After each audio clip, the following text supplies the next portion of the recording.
From religion to wrestling, gumbo to grits, politics to poetry, and all things Southern in between, this is Take on the South. Produced by the Institute for Southern Studies and hosted by the College of Arts and Sciences at the University of South Carolina, Take on the South examines the highs and lows of the American South, examines the truths and fictions of the country's most distinctive region, and picks the brains of some of its most accomplished students. To understand the South, you need to take it on, and that's what we'll be doing. Join us as we take on the South.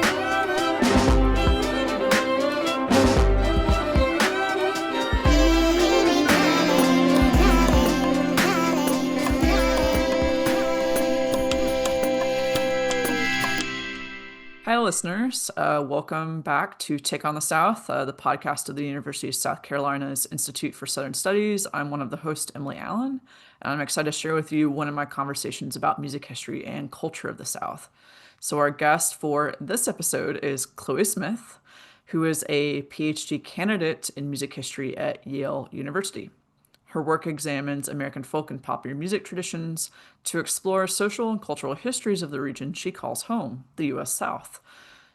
And Chloe's dissertation argues that minstrel tunes and Confederate anthems function as vessels of sonic Civil War memory, from late 19th century popular stages to contemporary Neo-Confederate protest.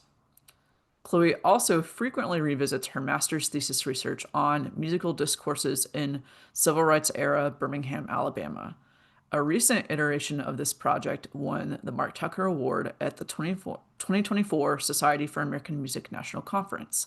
And I saw that presentation. It was great.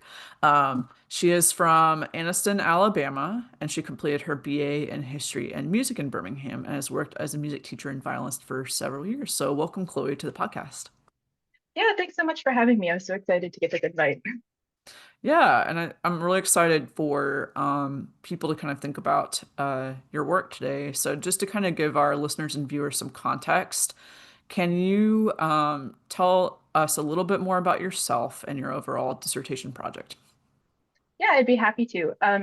So I, as you said, am a PhD candidate at Yale University. I just finished my fourth year, so I'm very much in the middle of dissertation writing project right now. So everything I'm talking about is quite in progress, but I'm really excited to talk about it. So my background is kind of, as I was a violinist growing up, I went to undergrad to study violin and then got really invested in like local history things and so I added a history major about halfway through my music degree. And so yeah, I've ever since then been really invested in kind of asking like how people, like ordinary everyday people, use music to respond to and navigate the world around them. And that kind of manifested itself a while back in looking at like civil rights era Birmingham. And more recently, I've been looking at Civil War memory among people who consider themselves inheritors of the Confederacy.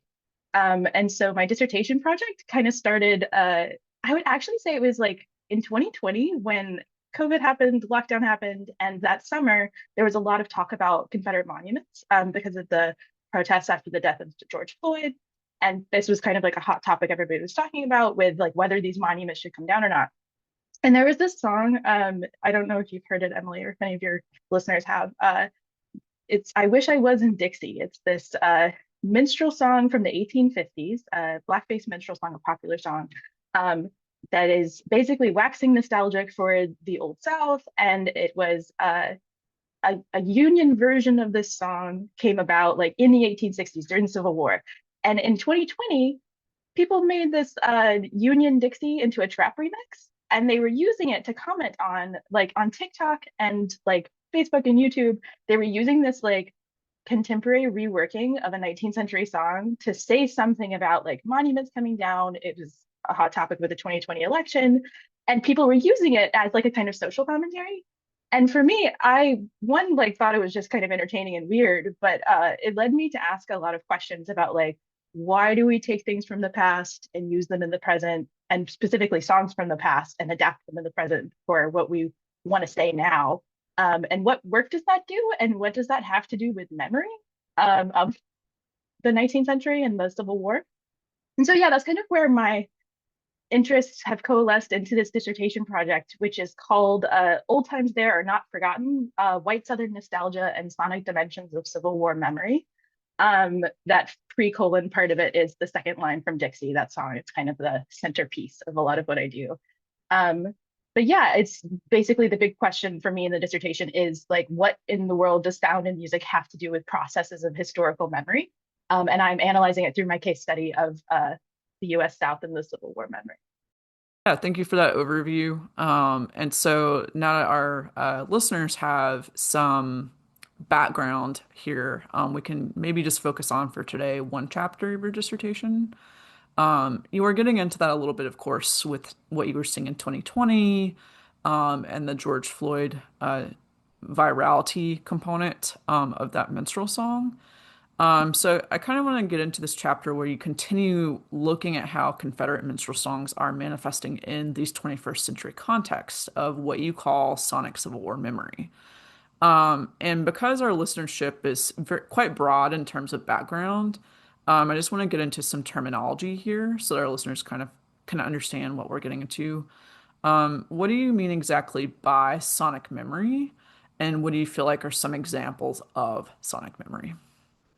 Sure. So I'm using sonic memory kind of as a shorthand to think about the idea that a musical melody or sound in general can function like as a vessel of memory. And what I mean by that is, I mean, scholars in memory studies and cultural anthropologists and stuff talk about memory as it coalesces or gathers around objects often. So like you might think of a monument or a memorial in a space where something historical happened that people can go gather at and think about that thing and remember it. Or a family photograph, you might pull it out and know like, oh, the people in this photo or the places in this photo, I can like tell a story about it. It's kind of where an object at which your own like cognitive memory can like pull up things from the past.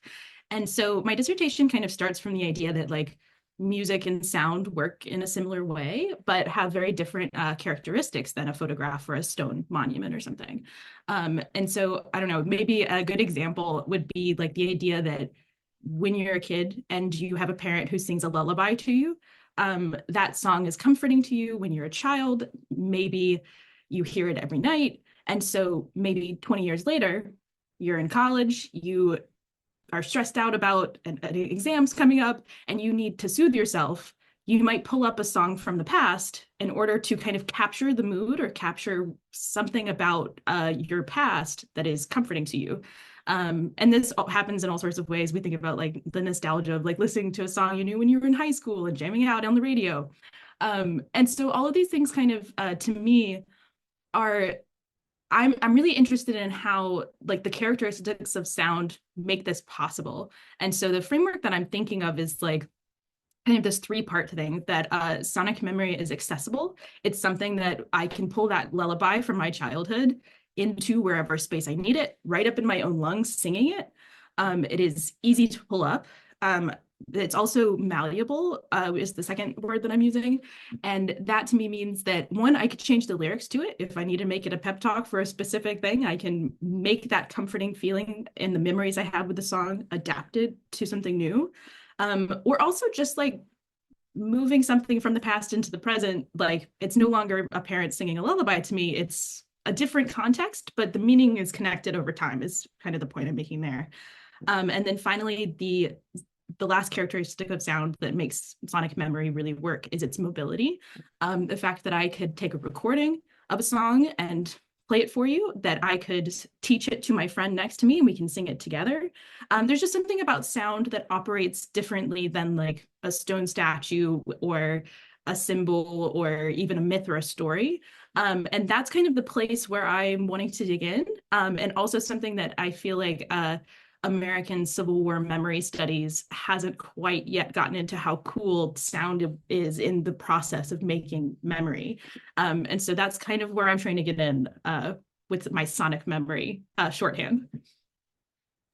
Yeah, totally makes sense. And certainly, like you're getting at something that I think can contribute to this larger conversation of memory studies in a very productive way, in a very complex way, as you kind of get into in this chapter, right?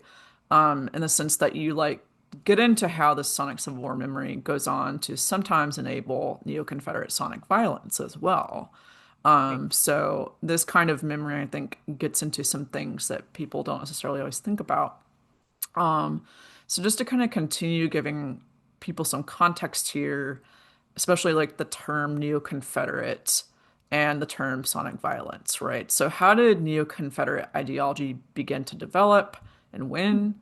And how do you see that manifesting in sonic violence in our current century? Yeah, thanks for that. So there's lots of really smart people who've written about the origins of Neo-Confederacy. So I'm going to try to briefly summarize, but I can really advise. There's like a critical edition about Neo-Confederacy that I really like. So cool research out there. But it's kind of like, maybe I'll start with a definition. Neo-Confederacy is kind of a far right, alt-right political ideology that is at its core, alongside lots of other alt-right ideologies, looks to the past in order to say something about the present and how things should be structured in the present. And Neo-Confederacy in particular draws its framework from symbols and stories and the region of the South, particularly the pre-Civil War South. And also gets a lot of its heft from talking about the Civil War, recasting the cause of the Civil War from slavery into something ambiguous, something about Southern honor, like this lost cause narrative.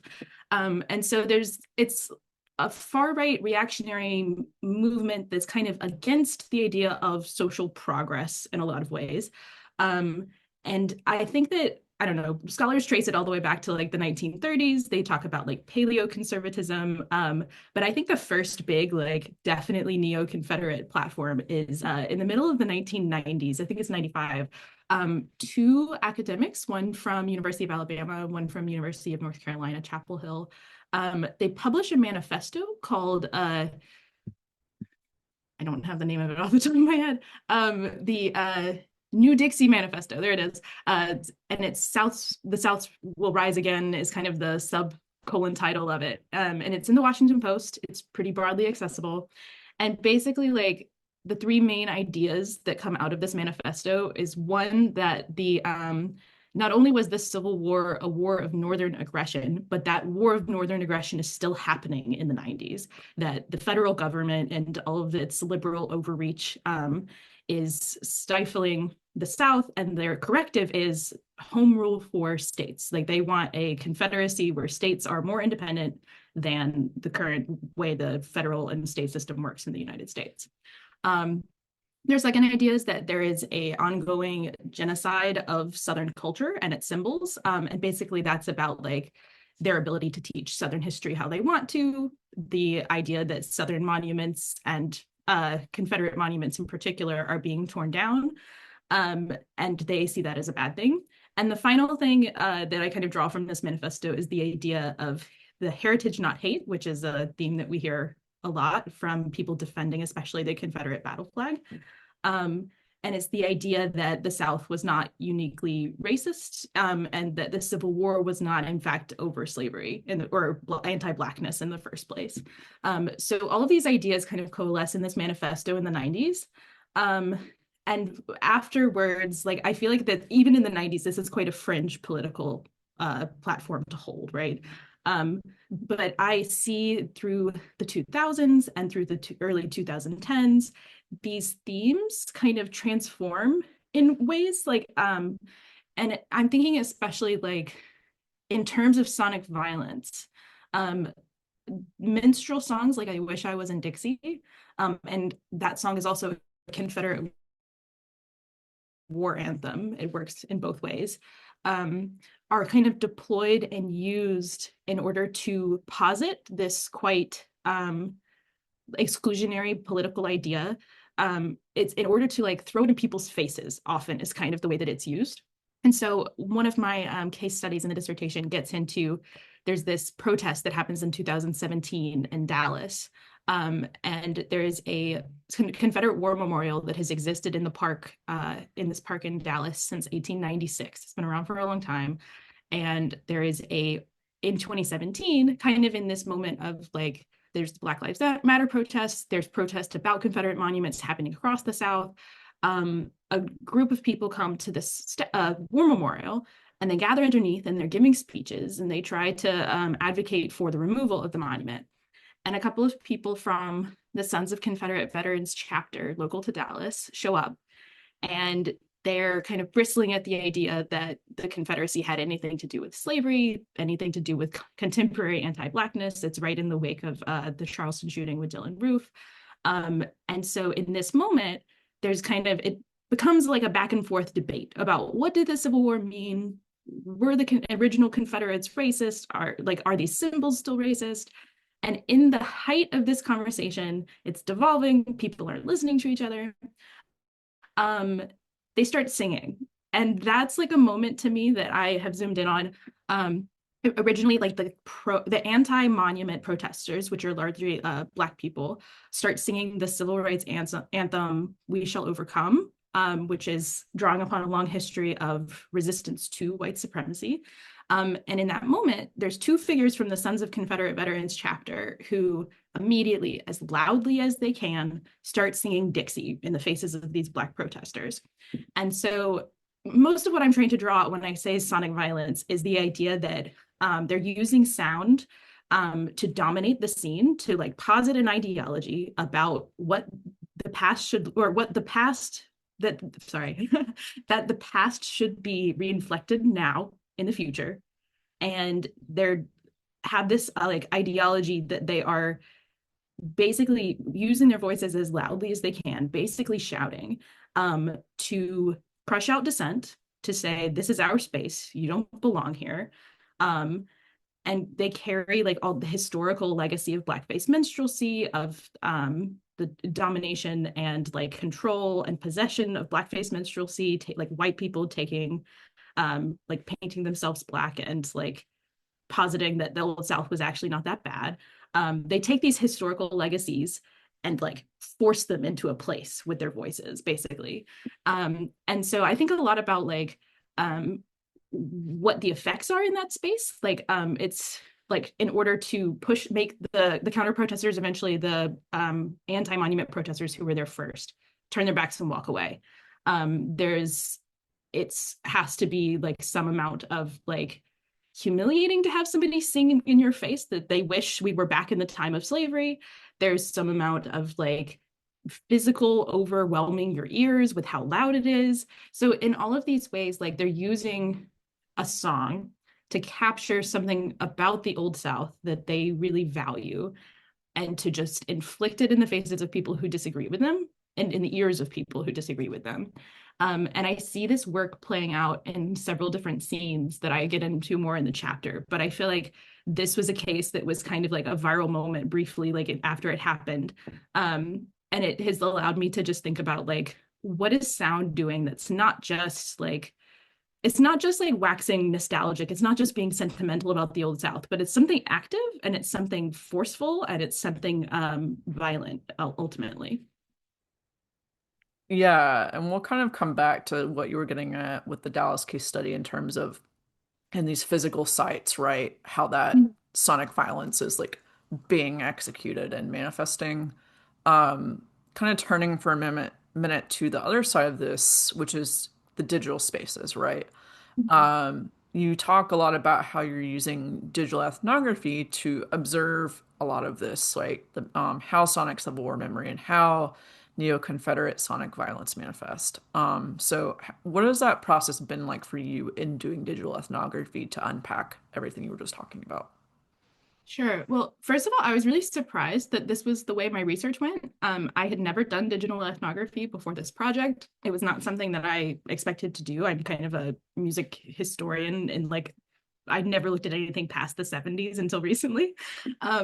But in my quest to find out like how are people using these songs now, I found that part of the way that they manifest is they're often spontaneous. Like it's popping out in moments like a protest where emotions are high and somebody calls upon a song in order to do something spontaneous in that moment.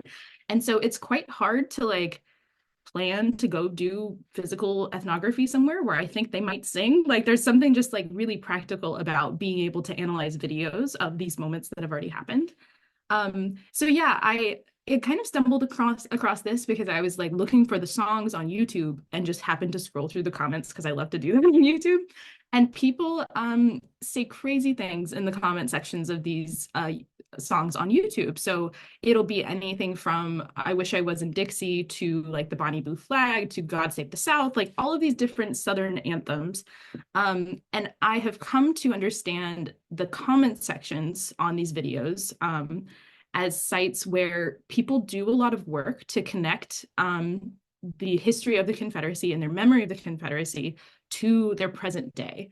And so in the chapter that I'm working on, I often connect that to the tenets that I laid out before about Neo-Confederacy, that the Union in the Civil War was the aggressor, and they kind of transform that into the modern day. There's lots of like anti-Obama, anti-Joe Biden inflections in casting these federal figures as the new Northern aggressor. And then there's also like a lot of anxiety and fear about like, man, they're taking down like this monument in my town, but this song like makes me feel better about that. And so often like the way that these songs travel goes much further beyond like a physical place, like where a monument is. And so I find comments from people all over the world. So that process like has ultimately been just one of clicking and finding weirder and weirder and crazier things. But I wanted to have some sort of process to it that wasn't just me clicking through. So I ended up making a fresh like YouTube account. And I typed in like, I wish I was in Dixie as one of my first search terms. And then I just watched what the algorithm showed me. And so there's been kind of a mix of like me searching for things that I hope will be part of this conversation, and then also like the things that YouTube is suggesting to somebody who's interested in old Southern songs. So yeah, I think that I'm still kind of workshopping all like how to think about this digital ethnography that I'm doing, because it's so different from talking to somebody face to face in an interview. Especially knowing that like I don't know, a lot of the Neo-Confederate ideologies have an invested interest in like coming across as not racist. They defend the idea that it's heritage, it's not hate. And so I feel like me coming into a space with a little microphone from Yale University saying, hey, like, I think the thing you're doing is actually quite violent. I feel like that often would not lead to a very collaborative conversation. So I find that the digital ethnography actually is really helpful because people are anonymous online. They can say whatever they think, whatever they want. And so I'm kind of able to read less so any individual's intention or any individuals like blaming any one individual for something, but I'm interested in the constellation of like how these things circulate and how we can see the different manifestations of the song doing work in different spaces, basically. Yeah, there's so much also with, do a lot of these communities like pay to have their content like pushed up the algorithm, right? It makes you wonder about like that investment of some of these perspectives too. Right. I will say if they're doing that, they're not doing it very successfully. Lots of these videos do not have many views. Got it. Okay. Interesting. Yeah, very interesting. But the comments, there's always like a lot of comments for videos that don't have a lot of views. So I feel like there's kind of a high return rate on people wanting to share and comment on it. Yeah, because I know I've seen where certain people will hire bots to like leave comments on things. So it just, yeah, it makes me wonder how much of that affects some of this too. So that's really interesting that, a lot to think about with this methodology and very, like, I think you were getting at like productive way of doing this work. Yeah, and I think that especially like neo-Confederacy in the 21st century and not in the 90s demands an attention to the way these ideas circulate online. Because it often, and I think part of what I'm interested in is with music, it happens kind of covertly and kind of like innocently because music is just fun. But in reality, I think these songs are doing some amount of work to recruit to these further right ideologies that I think it is afforded by the social internet. I think there's something that needs examining there that I'm excited to be able to dig into, but often find like quite like, I mean, scary or exhausting to look at because I mean, it's just everywhere. But Yeah, and that's something that a lot of people in ethnography, whether it's physical or digital, right? You have to kind of think about like the heaviness of this kind of work and like, you know, for your own safety even, Mhm. how this kind of manifests that. So kind of that reflexive component to it that you're getting at, I think is also really important. And so we've kind of talked about the two main like arenas of this chapter, right? Which is like these physical sites where that you're getting at these songs are being sung kind of in impromptu space, and then the digital spaces like the comments and stuff, right? So you've talked about Dallas and you've talked about kind of some of your YouTube stuff. So across your different case studies in the spectrum, what do you feel like were some of your other takeaways, I guess?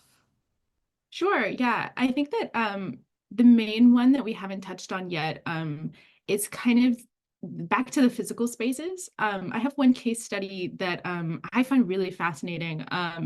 So in 1861, Jefferson Davis is sworn in as the president of the Confederacy on the steps of the Alabama State House in Montgomery, Alabama. Um, and I have some newspaper clippings of coverage of that event. And in the speech that Jefferson Davis gives, he says something to the extent of, "These people before me are a people united in heart." There's this idea that there is a Southern community bolstered by common spirit and common understanding and common goals. And I am making this argument in the chapter that arises out of a case study where 100 years later, people gather on the same steps in the same place for the 100th anniversary of the inauguration of Jefferson Davis, and they sing Dixie together.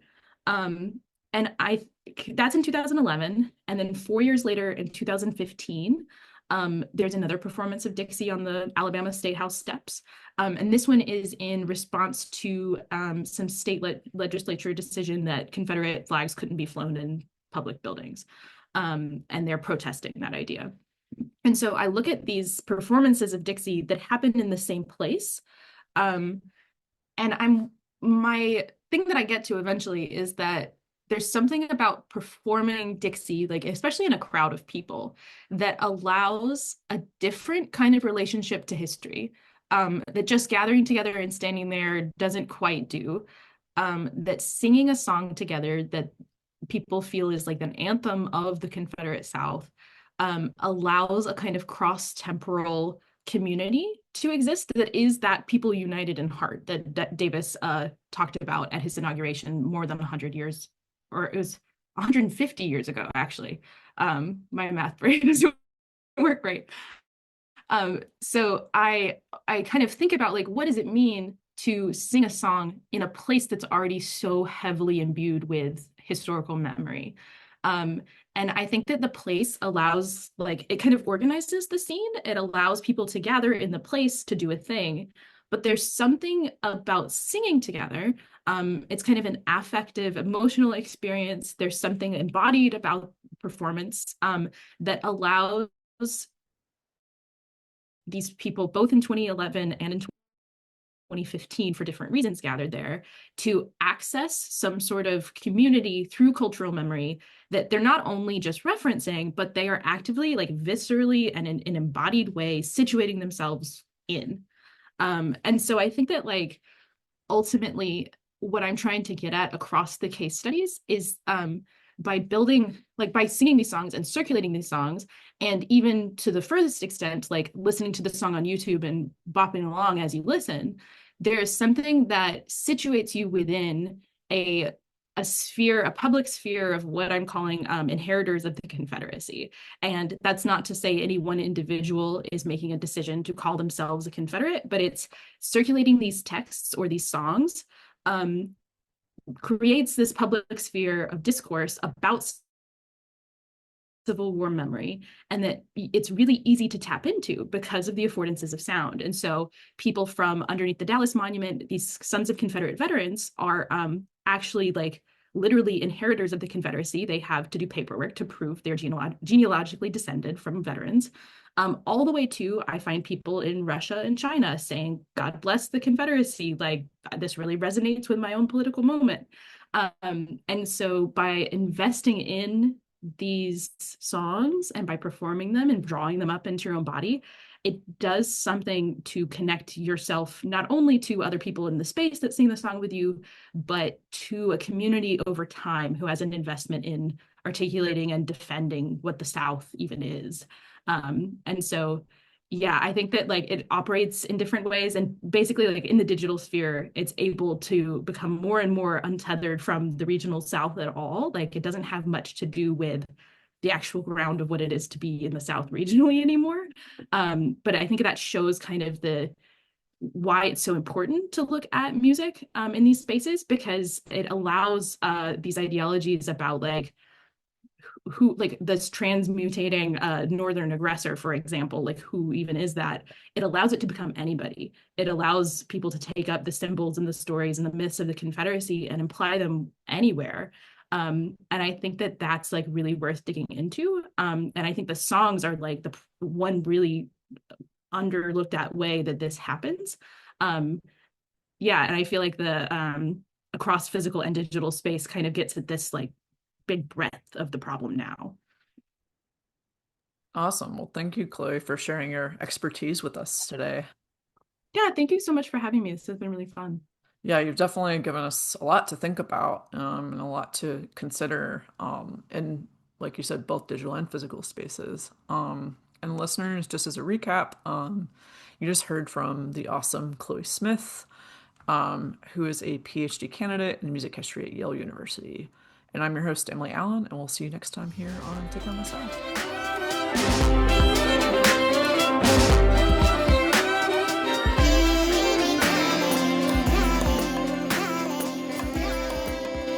That was our Take on the South.